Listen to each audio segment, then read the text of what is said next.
সাহসী হওয়াও যায়। এখানে এখন থেকে আমরা কেউ শিবিরের না, কেউ বাকচাষের না, কেউ কোনো দলের না, কেউ স্বতন্ত্র না, কেউ কিছুই না, আমরা সবাই ডাকসু। যেহেতু শিবির অধ্যুষিত ডাকসুতে আমি এসে পড়ছি, হয়তো আমার কাজ করতে কিছুটা বিড়ম্বনা পোহাতে হবে। যতটুকু কাজ করেছি so far everyone's been very helpful.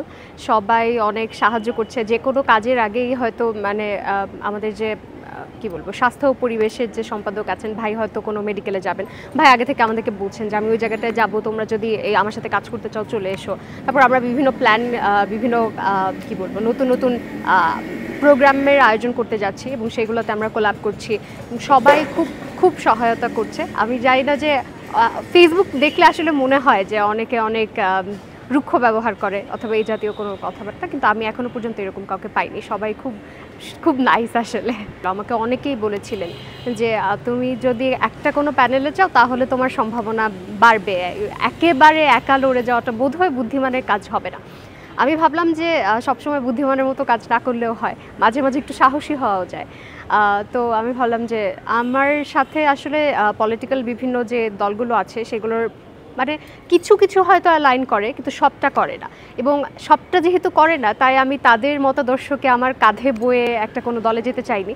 এবং I think I made the right decision. এমন হতে পারতো যে আমি কোনো একটা প্যানেলে গেলে হয়তো একটু বেশি ভোট পেয়ে বের হয়ে আসতে পারতাম, কিন্তু যতটুকু পেয়েছি আমি তাতে সন্তুষ্ট। আমি একা যে এত মানুষের কাছে যেতে পেরেছি এটাই আমার জন্য অনেক। হ্যাঁ, আমি বেশ 5-6টা প্যানেল থেকে আসলে আহ্বান করা হয়েছিল।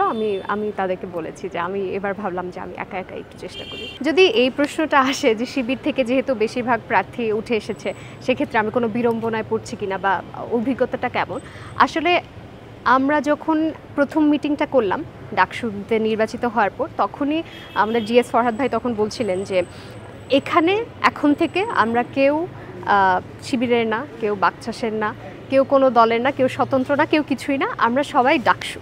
তো আমরা ওভাবেই কাজ করছি এখনও পর্যন্ত। আমার কাছে আমি আসলে সত্যি কথা যদি বলি, আমি প্রথম দিকে একটু ভাবছিলাম যে আপনি যদি তখনকার আমার ইন্টারভিউগুলো দেখেন, তখন আমি ভাবছিলাম যে যেহেতু শিবির অধ্যুষিত ডাকসুতে আমি এসে পড়ছি, হয়তো আমার কাজ করতে কিছুটা বিড়ম্বনা পোহাতে হবে। কিন্তু সোফার এমন কিছুই হয়নি। আমার কাছে মনে হয়েছে যে তারা যে আসলে একটা আলাদা একসাথে আগে থেকে পরিচিত এবং আমি যে নতুন এসেছি এরকম কোনো অনুভূতি তারা আমাকে দেয়নি।